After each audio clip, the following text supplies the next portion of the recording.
All right, guys. What a great day today. Let me tell you, I got some attitude on me right now.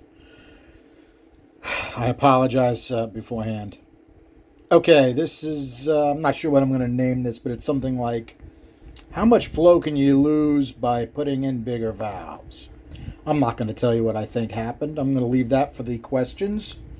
And we're going to go over the flows quick, and that's going to be the end of this for tonight because I'm in no state. To take a quick look, what we wound up doing to these is we cut it for a 208 and a 50-degree seat. And if you take a look, you can see exactly where the seat was laying under that dicum. It's a relatively narrow seat. And I blended the throat with a burr. And I did the same thing on the exhaust. You can still see a little glue there from a cartridge roll, because I like a relatively smooth texture on my short side. But the exhaust was just cut for a 50, and I opened the throat a touch because it felt like that throat was really tight at 82%, even though it flowed pretty well. So what I need to show you is I need to show you a clip of our fourth cut, which was the 202 no back cut. And I also need to show you what the exhaust looked like. Okay, I was happy with this exhaust, so I left this exhaust.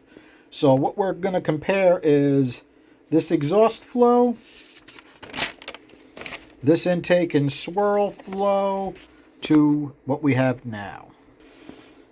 Okay, this is a 208 with a back cut. Let's take a good look at it.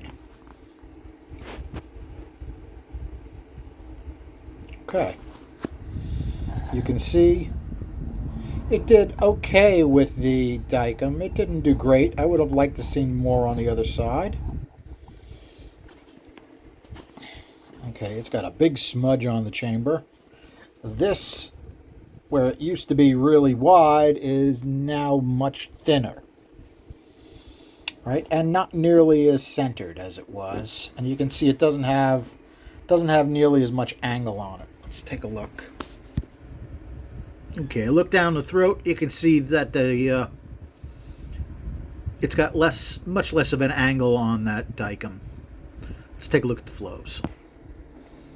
Okay, 208 with a back cut, 1.6, 50-degree seats on both.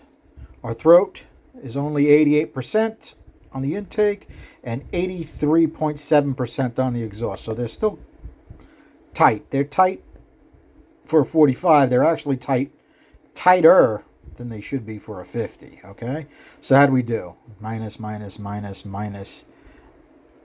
This is up like 0.2. And I got a little bit more here, but it only went to 307 if I put a flow ball on the floor in front of the short side radius, which tells me the short side works better with some turbulence. Okay? As far as our swirl, minus, minus, minus, plus, plus, plus, plus, plus. The swirl curve, I actually like the swirl curve, but I don't like the flow curve worth a damn. Okay, how'd we do on the exhaust? A complete loser everywhere. Okay, so I take a look at my air speeds. All right, these are both up by a lot. Okay, and I got a real fast spot on the short side radius, but the sides are slower now by a lot. So what does that tell us? It tells us quite a lot, actually. It tells us where the flow went. It used to come off the short side. Now it's all going off the roof. Okay. The exhaust, minus, minus, minus, plus, plus, plus. Complete loser.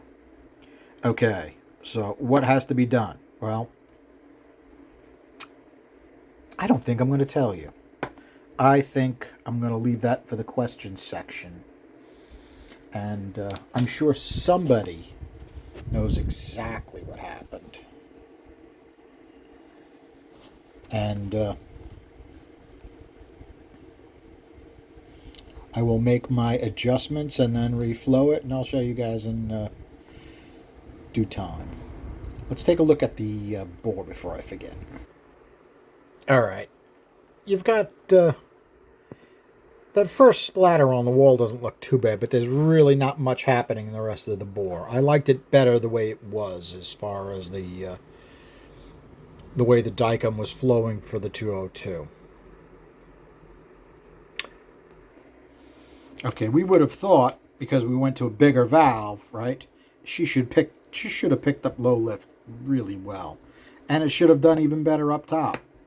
It didn't happen that way. So I'll be working on these, and we'll see how it goes. It's part of the development phase. There will be steps backwards along the way if you're like me. All right, guys. Thanks for hanging out. Have a good night.